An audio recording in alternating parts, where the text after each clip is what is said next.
Jimmy Uso versus Jey Uso. Wait, did I say that right?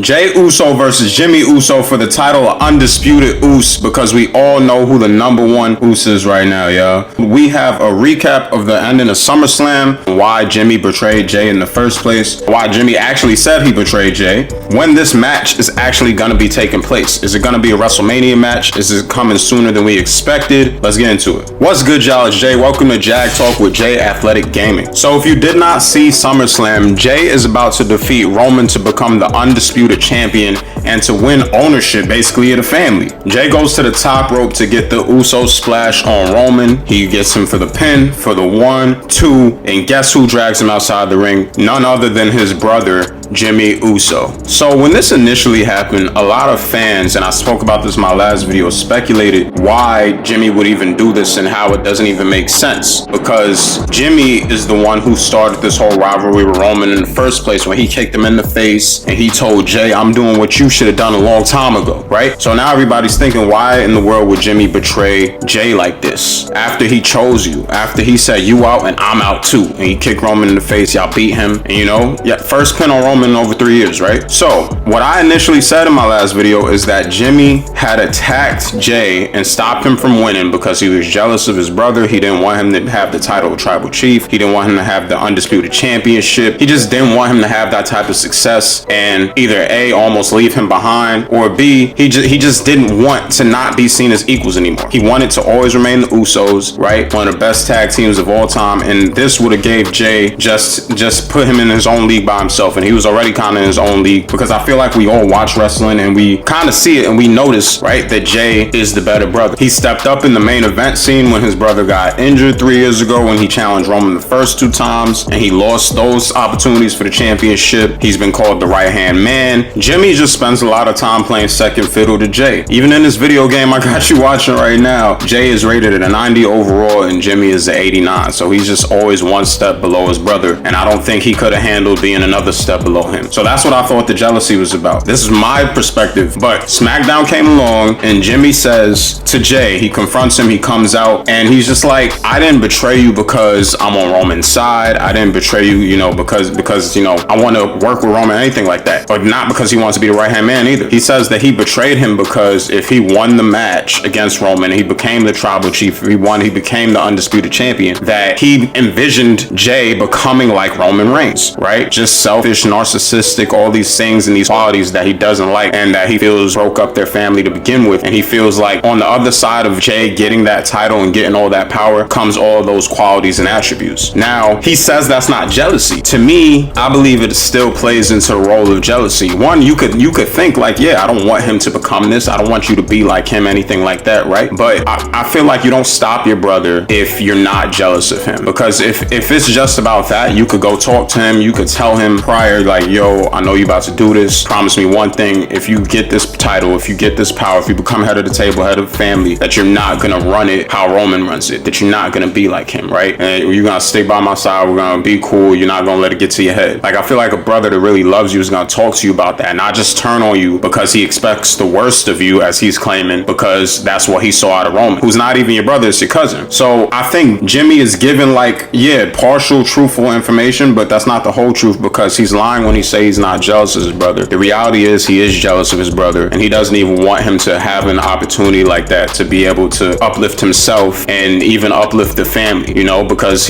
again, who gets all the credit for it? Jey gets all the credit for it, and Jimmy doesn't want that to happen. So I really just think he is jealous and he's not taking ownership of the jealousy. So my next question is, when will this match be taking place, right? So when they did this, I'm like, okay, what month are we in? This is SummerSlam's happening like August, right? If SummerSlam is happening like August, you know how much time we have left until we get to WrestleMania? WrestleMania is in April. That's like 8 months. I saw in an interview that Jey and Jimmy had both agreed that their dream match is for them to get a match with each other at WrestleMania. I'm like, all right, cool. I would love to see it too. So I understand why they started this rivalry, why they put that in there. However, when I saw it happen at SummerSlam, I'm like, wait, hold on. Like, this is like 8 months too early. How in the world could you possibly drag out a rivalry for that amount of time to make people still care about the storyline for 8 months? So with all that being said, I initially initially thought like, okay, I don't know, they're just gonna have to space out all the storyline. I don't really know how they're gonna do it, but I did see that Rikishi, their father, posted something on social media sharing about, you know, I forgot what the event was, but well, I know what the event is. The event is Payback, but it was posting about do this before Rikishi becomes a special guest star, special guest referee at Payback. So I was like, okay, as soon as Rikishi lets that cat out of the bag, everybody knows, okay, Rikishi's coming back at Payback. This is when the match is happening. It's a done deal, right? It seems like a spoiler until everything that happens with the Bloodline on SmackDown, and it seems now that I'm seeing reports about the Bloodline is taking a break from WWE. And so I'm gonna make a video about that too, but I'm assuming if they're gonna take this long break, this long hiatus from WWE, that means, okay, are they gonna let this storyline just like exit our minds and they're gonna come back and then push it in time for WrestleMania, start building it up around the time of the Royal Rumble? Are we still going to care about this dispute so far into the future if you know, just let it sit there for so long? Like,